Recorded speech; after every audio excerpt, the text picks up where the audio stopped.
Taste the Daily. Mega TV நேயர்களுக்கு வணக்கம். பெண்கள்.com நிகழ்ச்சியில் சுபகிரகம் பகுதியில் அனைவரையும் சந்திக்கிறதுல மிகவும் மகிழ்ச்சி. இன்றைக்கி ஒரு ரொம்ப இன்ட்ரெஸ்டிங்கான ஒரு டாபிக் தான் நான் பேச போகிறேன். ஏன்னா சமீப காலமாக நிறைய பேர் என்கிட்ட சொன்ன பிரச்சனைகள் அவங்களுடைய வீட்டை பற்றினது தான். என்னன்னு தெரியல, வீட்டில் சம்டைம்ஸ் நான் என்னால் நைட்டு தூங்கவே முடியல. என் குழந்தை வாஷ் பேசின்கிட்ட கை கழுவ போகும்போது தலையை விரித்து போட்டுட்டு ஒரு உருவம் அவள் பார்த்தா, இப்படி நிறைய விஷயங்கள் ஒவ்வொருத்தரும் அந்த விஷயங்களை நம்ம கேட்கும் பொழுது எப்படிப்பட்ட விஷயங்கள் எல்லாம் ஒவ்வொருத்தர் சொல்கிறாங்க அப்படிங்கிறத நம்ம தெரிஞ்சுக்க வேண்டியிருக்கு. இன்றைக்கி இருக்கக்கூடிய கால சூழ்நிலைகளில் வீடுகள் பார்த்திங்கன்னா நிறையா, அதாவது இதுக்கு முன்னாடி அந்த பூமி எப்படி இருக்குன்னே தெரில.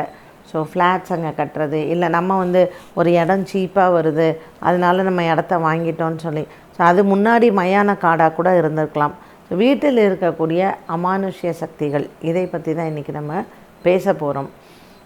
ஒரு புதுசாக கல்யாணமாகி போகிற தம்பதிகளுக்கு ஒரு வீடு வாடகைக்கு எடுக்கிறாங்க.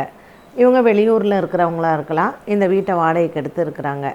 இவங்களுக்கு பல வருடங்களாக அதே வீட்டில் இருக்காங்க, ஆனால் குழந்தை இல்லை. இப்படி பிரச்சனைகள் இருக்கும்.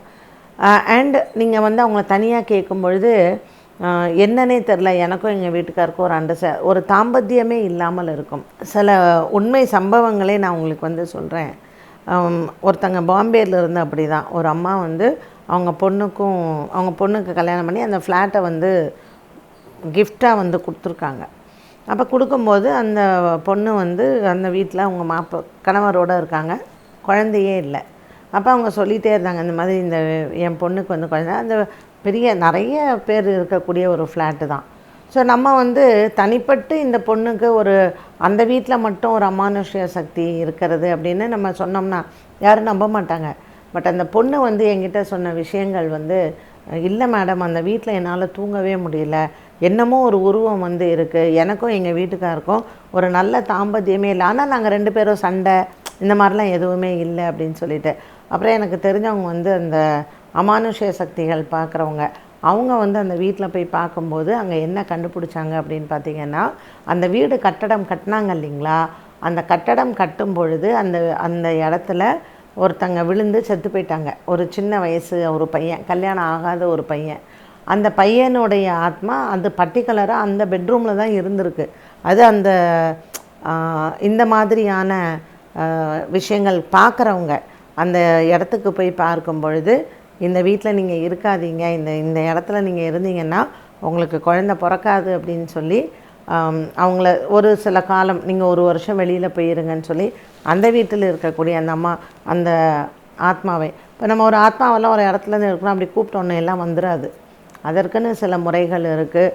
அது சில அமாவாசை நேரத்தில், இப்போ வரக்கூடிய தை அமாவாசையெல்லாம் ரொம்ப விசேஷம். இந்த மாதிரி அமானுஷங்களை எல்லாம் நம்ம கட்டுறதுக்கெல்லாம். ஸோ அந்த மாதிரி தை அமாவாசை, மாசி அமாவாசை, மகாலி அமாவாசை, இதெல்லாம் ஒரு குறிப்பிட்ட அமாவாசைகள். ஸோ இந்த சக்தியை வேறு ஒரு இடத்துக்கு, ஸோ இதற்கு தேவையான விஷயங்கள், தேவையான பூஜைகள், தேவையான முறைகள், இது எல்லாம் செய்யணும். ஸோ இந்த மாதிரி நாங்கள் பர்சனலாகவே எக்ஸ்பீரியன்ஸ் பண்ண விஷயங்கள். இன்னொரு என்ன அப்படின்னு பார்த்திங்கன்னா, அந்த வீட்டில் எப்பவும் நித்திய பூஜை எல்லாம் பண்ணுவாங்க. ரொம்ப பூஜை புனஸ்காரங்கள் இதெல்லாம் பார்த்திங்கன்னா அந்த வீட்டில் ரொம்ப நல்லா நடக்கும். ஆனால் திடீர்னு ஒரு மாதிரியான ஒரு அழுத்தம் அந்த வீட்டில். அவங்களுக்கு விளக்கேற்ற பிடிக்கலை, சமையல் பண்ண பிடிக்கலை, அந்த அம்மாவுக்கு பூஜை பண்ண பிடிக்கலை, அந்த பூஜை ரூம்குள்ளேயே அவங்க போகிறதில்ல.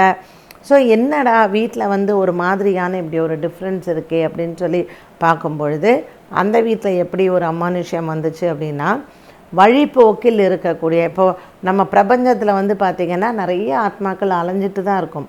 நம்ம சொல்கிறோம் இல்லையா, ஒரு நீர்த்துளியில் கூட அந்த நீர்த்துளியில் ஒரு ஆத்மா இருக்கத்தான் செய்யும்.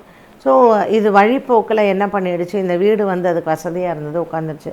நமக்கு ஒரு சந்தேகம் வரும், வீட்டில் ஒரு நல்ல தெய்வ சக்தி இருக்குது, அப்போ எப்படி ஒரு துஷ்ட சக்தி உள்ளே வரும் அப்படின்னு. நம்மளுடைய நேரங்காலம் சரியில்லை அப்படிங்கும்பொழுது நம்ம வீட்டு தெய்வங்கள் வெளியில் போகும். எப்போவுமே தெய்வங்கள் ஒரே இடத்துல இருக்காது, கோவில்கள்லேயுமே உண்டு அந்த மாதிரி. ஸோ அப்படி அந்த வழிபோக்கில் அந்த வீட்டில் இருந்ததுனால அந்த வீட்டில் ஒரே ஒரு அழுத்தம்னு சொல்லுவாங்க இல்லையா, ஐஸ்வர்யம் இல்லாமல் இருக்கிறது, எப்போ பார்த்தாலும் ஒரு நோய் நொடியில் இருக்கிறது, ஸோ ஒரு துஷ்ட சக்தி வீட்டுக்குள்ளே இருக்கிறது. அப்படி அவங்க கொஞ்சம் உஷாரு, நிறைய பூஜை புனஸ்காரெலாம் பண்ணதுனால சீக்கிரம் கண்டுபிடிச்சிட்டாங்க. அதற்கு தகுந்த மாதிரி அவங்க வந்து அந்த துஷ்ட சக்தியை வெளியிலேயும் ஏற்றிட்டாங்கன்னு வச்சுக்கோங்களேன். இப்படி இந்த துஷ்ட சக்திகள் எப்படி நம்மளுடைய இல்லங்களில் இருக்கும் அப்படிங்கிறது தான். ஒரு சில இடங்களில் என்ன இருக்கும்னா பூமியிலேயே இருக்கும். அப்போ நாம் ஒரு வீடு கட்டும் பொழுது அந்த வீட்டில் தன்னுடைய இடத்துல அது இருக்கிறதுனால மற்றவங்கள அது வந்து அங்கே வீடு கட்டி இருக்க வாழ விடாது.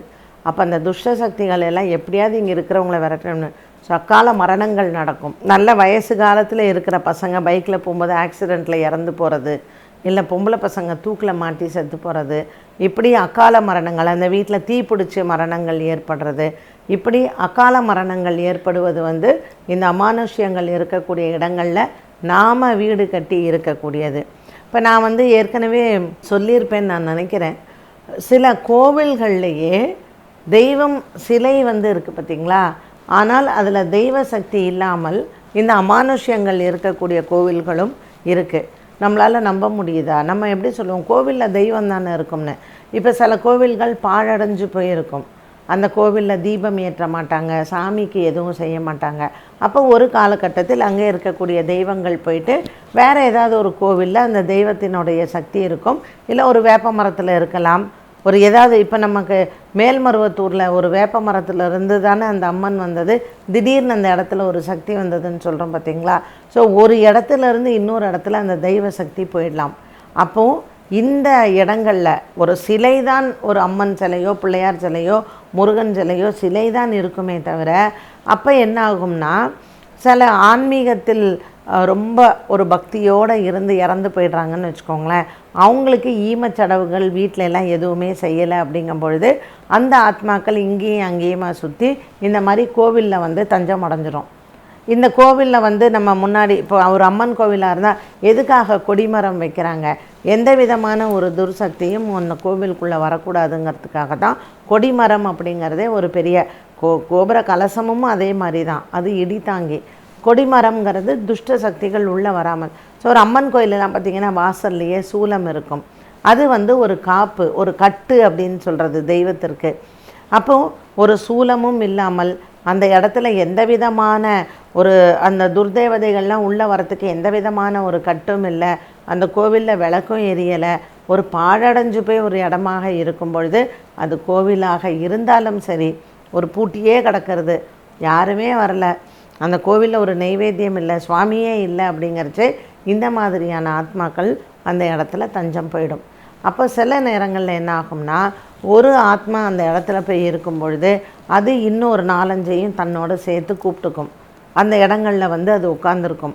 இப்போ சில பேரெல்லாம் ஒரு கோவில் நான் போய் கொஞ்சம் நேரம் போய் ரெஸ்ட் எடுத்துக்கலான்னு இருக்கேங்கும் போது அந்த இடத்துல அந்த மாதிரியான ஆத்மாக்கள் இருக்கும்போது ஒரு அழுத்தங்களை அந்த இடங்களில் வந்து கொடுக்கும். ஒரு தெய்வ சக்தி இல்லாத இடங்களில் இந்த மாதிரியான ஆத்மாக்களும் இருக்கும். ஸோ கோவில் இடங்கள்னு நம்ம பார்த்தாலும் இது வந்து வெளிநாட்டில் நடந்த ஒரு உண்மை சம்பவம். சர்ச் ஒன்று, அந்த சர்ச்சில் வந்து பல வருஷ காலமாக அது புழங்காமையே மக்கள் எல்லாம் போகாமையே இருந்திருக்காங்க.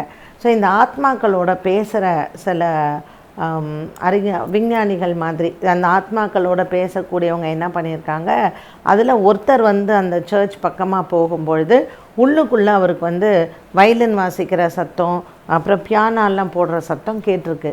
என்னடா இந்த சர்ச் வந்து பாழடைஞ்சு போயிருக்கேன், இந்த இடத்துல போய் எப்படி சத்தம் கேட்குறதுன்னு சொல்லிட்டு அந்த கருவி, அந்த ஆத்மாவோட பேசக்கூடிய அந்த கருவியை அவர் எடுத்துகிட்டு வந்திருக்கார். அப்புறம் அவருடைய ஃப்ரெண்டும் வந்துட்டு இந்த சர்ச்சில் வந்து அவங்க பார்க்கும் பொழுது சரி ஒரு ஆத்மா தான் இருக்குன்னு பார்த்தா அங்கே கிட்டத்தட்ட 10-15 ஆத்மாக்கள் அந்த சர்ச்சில் வந்து இருந்திருக்கு. சரின்னு இவங்க என்ன பண்ணியிருக்காங்க, இந்த ஆத்மாக்களோட எல்லாம் பேசலான்னு சொல்லிட்டு அதுக்கான நேரம் காலம் எல்லாம் பார்த்துட்டு இவங்க 2 பேருமே அந்த கருவிகளை எடுத்துகிட்டு உள்ளே வந்து பார்க்கும் பொழுது அதில் ஒருத்தர் வந்து பியானோ வச்சுருக்காரு. ஸோ அவங்க சொன்ன அந்த ஆத்மாக்கள் சொன்ன செய்தி என்னென்னா, அவங்களிடத்தில் இங்கே வந்து முந்த காலத்தில் சர்ச் இருந்தது, ஆனால் ஒரு பாம் பிளாஸ்ட்டோ ஏதோ ஒரு டிசாஸ்டரில் இங்கே இருந்த மக்கள் அப்படியே அந்த சர்ச்லேயே வந்து இறந்து போயிருக்காங்க. ஸோ எல்லா ஆத்மாக்களும் சிலது வந்து வெளியில் போயிடுச்சு, சில ஆத்மாக்கள் அங்கேயே இருந்திருக்கு. ஸோ அந்த பிஷப்போ அந்த சர்ச் ப்ரீஸ்ட் எல்லாம் ரூமில் இருப்பாங்க பார்த்திங்களா, அந்த ரூம்லேயும் அந்த சர்ச்சை பார்த்துக்கிட்ட ப்ரீஸ்ட்டும் இறந்து போய் அங்கேயே தான் இருந்திருக்காரு. ஸோ இவங்க எல்லாருமே கூட்டமாக பாட்டு பாடுறது அவங்களுடைய வாழ்க்கையை ஆத்மாக்கள் இந்த இந்த ஆத்மாவுக்கு அந்த மெஷின் வச்சு பார்க்குறாங்களே அவங்கக்கிட்ட, எங்களை டிஸ்டர்ப் பண்ணாதீங்க, நாங்கள் இங்கே சந்தோஷமாக இருக்கோம், நாங்கள் இங்கே இந்த ஏரியாவில் இருக்கிற எந்த மக்களையுமே நாங்கள் துன்புறுத்த மாட்டோம், நாங்கள் எங்கள் வாழ்க்கையை இந்த சர்ச்சுக்குள்ளே நாங்கள் நடத்துகிறோம், அதனால் கிட்டத்தட்ட ஒரு 150 வருஷமாக நாங்கள் இங்கே தான் இருக்கோம்னு சொல்லும்போது அவங்களுக்கு ஒரு பெரிய ஷாக்காக. ஸோ பாழடைஞ்சு போன அந்த சர்ச்சில் 150 வருட காலமாக இந்த ஆத்மாக்கள் எல்லாமே இருக்காங்க. இது ஒரு வெளிநாட்டில் இது வந்த ஒரு செய்தி, இது உண்மையான ஒரு சம்பவம் நடந்ததும் கூட. ஸோ அவங்க ஒரு ஆர்டிக்கலாக அதை எழுதியிருந்தாங்க. ஸோ ஆத்மாக்கள் அப்படிங்கிறது எல்லா இடங்கள்லையுமே இருக்கிறது தான். நம்ம இந்த அமானுஷ்ய சக்திகள் நம்ம இடத்தில் வராமல் இருக்கிறதுக்காக தான் இறைவனை தினமும் வேண்டிக் கொள்ள வேண்டும் அப்படிங்கிறது. தற்காப்புக்காக பல விஷயங்கள் இருக்குது. என்ன நேயர்களே, இன்றைய பெண்கள்.com நிகழ்ச்சி உண்மையிலேயே ரொம்ப ஒரு என்டர்டெய்னிங்கான ஒரு எபிசோட் நான் நினைக்கிறேன். எனக்கே ரொம்ப இன்ட்ரெஸ்டாக இருந்தது பேசுகிறதுக்கு. மீண்டும் உங்களை சந்திக்கும் வரை நன்றி, வணக்கம்.